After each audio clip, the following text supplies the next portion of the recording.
Berdirinya NU itu atas restu 5 habaib. Pertama, Habib Abdullah bin Ali Al-Haddad Sangeng, karena beliau gurunya Kiai Hasyim Asy'ari dan gurunya Kiai Khalil Bangkalan. 2, berdirinya NU atas restu Habib Abu Bakar bin Husain As-Segaf Bangil. 3, Habib Husain Al-Haddad Jombang. 4, Habib Abu Bakar bin Muhammad As-Segaf Gresik yang Anda bilang tadi. 5, Habib Ahmad bin Abdullah As-Segaf. Assalamualaikum warahmatullahi wabarakatuh. Alhamdulillahirabbil alamin wa bihi nasta'in ala umuri dunya waddin. Wassalatu wassalamu ala asyrafil anbiya'i wal mursalin wa ala alihi wa sahbihi ajma'in, amma ba'd. Bagaimana saudara-saudara NU tentang ucapan Bahar bin Smith ini? Mana NU? Apakah benar berdirinya NU direstui oleh 5 Habib ini?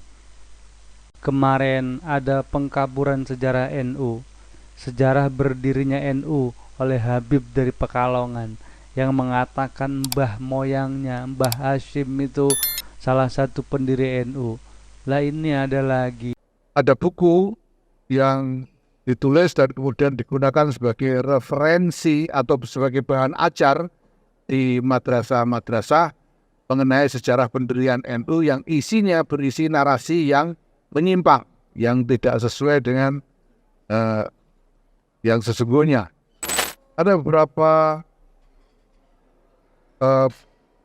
keputusan lagi yang dibuat oleh PBNU, yaitu bahwa pertama, PBNU memerintahkan kepada lembaga pendidikan Ma'arif dan Robito Ma'ahid Islamiyah atau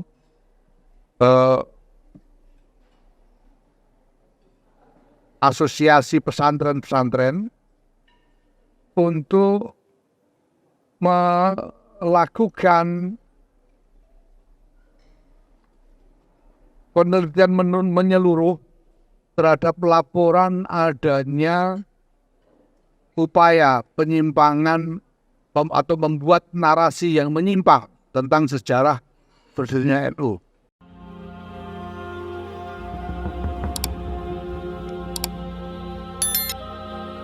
Membongkar dusta Lutfi bin Yahya secara data dan fakta tentang sejarah Nahdlatul Ulama yang diklaim oleh dia berdiri atas jasa leluhurnya Hasyim bin Umar bin Yahya.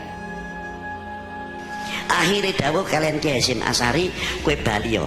Iki alamate sing bisa ngadeg NU cuma wong loro.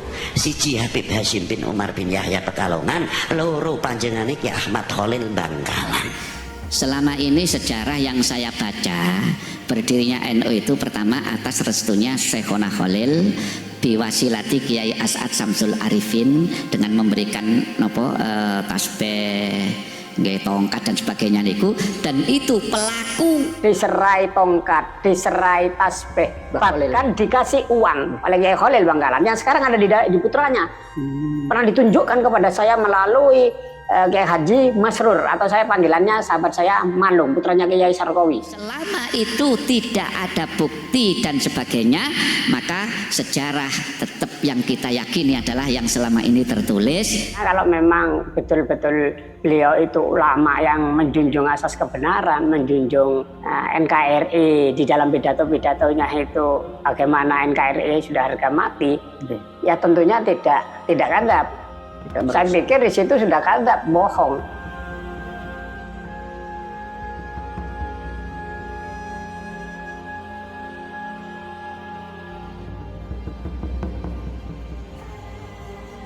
Lutfi bin Yahya, seorang Ba'alawi yang sering di-branding sebagai wali oleh para pengikut setianya. Disebarkan dongeng tentang betapa keramatnya dia, dan bahkan untuk melegitimasi itu semua, para pengikutnya pun memberikan embel-embel gelar Maulana yang selalu disematkan di depan namanya. Tapi biarlah, itu adalah hak mereka. Yang jelas di sini kita akan berusaha memberi pencerahan terhadap seluruh warga Nahdlatul Ulama, meruntuhkan klaim dia bahwa NU bisa berdiri atas restu dari kakek moyangnya, yang mana sejarah sesat tersebut telah masuk ke dalam pelajaran sekolah anak-anak kita.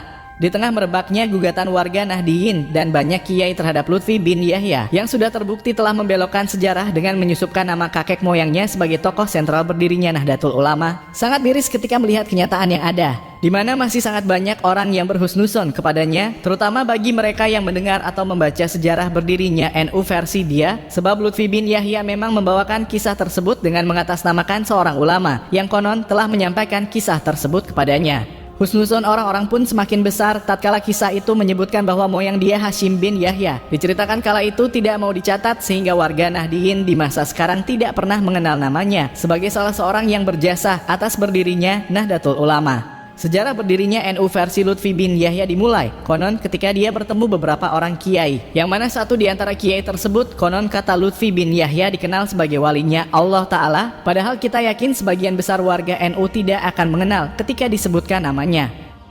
Ada kiai sepuh wali minal auliyaillah namanya Kiai Irfan. Kiai Irfan itu ihya hampir kaya wong apal ihya, saking luar biasa kesengsemening ihya ulumuddin. Mumpung aku sih urip, aku tak cerita ya Beb, tulung tuliso terus pundi yai ngene. Mbah Hasyim Asy'ari ku badane istikharah takon karo Mbah Kiai Khalil Bangkalan ngawitake ndhirikake Nahdlatul Tujar, nahdoh pirang-pirang, akhirnya bingung sampai melajeng wonten Mekah istikharah wonten Masjidil Haram. Hadratus Syekh Hasyim Asy'ari sebelum mendirikan Nahdlatul Ulama dimulai dengan mendirikan banyak organisasi sebelumnya, dan karena kebingungannya itulah Mbah Hasyim kemudian pergi ke Mekah untuk istikharah memohon petunjuk kepada Allah Subhanahu wa Ta'ala. Begitulah dongeng peristiwa sebelum berdirinya NU versi Lutfi bin Yahya, yang dengan 2 poin tersebut kita akan meruntukannya dengan data dan fakta sejarah. Kita fokuskan saja kepada tahun-tahun peristiwa tersebut dan kita kesampingkan terlebih dahulu peran Mbah Wahab Hasbullah, yang dalam catatan sejarah beliaulah yang mempunyai gagasan untuk mendirikan organisasi perkumpulan ulama, sementara peran Mbah Hasyim adalah sang pemberi izin dan restu kepada Mbah Wahab untuk mendirikannya. Sejarah berdirinya NU versi Lutfi bin Yahya dimulai ketika Hadratus Syekh mendirikan banyak organisasi, termasuk diantaranya Nahdlatul Tujar dan yang lainnya, dan setelah itu Mbah Hasyim pergi ke Mekah sebelum mendirikan Nahdlatul Ulama. Sejarah yang tercatat, Mbah Hasyim pernah beberapa kali pergi ke Mekah, dan yang populer beliau pulang dari Tanah Suci Mekah adalah pada tahun 1899, yang kemudian beliau mendirikan pesantren Tebu Ireng pada tahun yang sama pula. Nahdlatul Tujar yang disebutkan oleh Lutfi bin Yahya didirikan pada tahun 1918, yang artinya berjarak 7 tahun sebelum berdirinya Nahdlatul Ulama. Pertanyaan besarnya, semenjak berdirinya Nahdlatul Tujar hingga berdirinya Nahdlatul Ulama, pernahkah Mbah Hasyim pergi ke Tanah Suci Mekah seperti yang diceritakan Lutfi bin Yahya? Dan pada kenyataannya, tidak ditemukan satupun catatan sejarah yang menyebutkan bahwa Mbah Hasyim pergi ke Tanah Suci Mekah pada masa-masa tersebut, sehingga cerita Lutfi bin Yahya yang mengatakan Mbah Hasyim pergi ke Mekah setelah mendirikan Nahdlatul Tujar dan sebagainya, sangat butuh verifikasi yang lebih jauh untuk menelusuri tentang kebenarannya.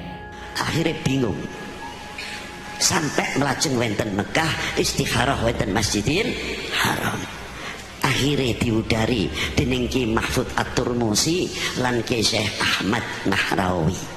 Akhirnya dawuh kalian Ki Hasyim Asy'ari, kowe baliyo iki alamate sing bisa ngadeg NU cuma wong loro, siji Habib Hasyim bin Umar bin Yahya Pekalongan, loro panjenengane Ki Ahmad Khalil Bangkalan. Maka Ki Hasyim bali langsung datang simbang ketemu Ki Muhammad Mir, diderekaken kalian Ki Asnawi Kudus, Yai Yasin Babadum. Ketemu kalian Ki Mir, diantar kalian Ki Irfan, Ki Mir derekake Mbah Hasyim Asy'ari dugi ten Habib Hasyim bin Umar, terus langsung mawon Habib Hasyim jawab, aku ridho gagian gawekno wadah ahli sunnah wal jamaah ya Kiai Hasyim, ngadeko arane sesuai sing mangen-angenmu Nahdlatul Ulama. Semuanya ini udah jelas. Upaya pengkaburan sejarah. Mau sampai kapan?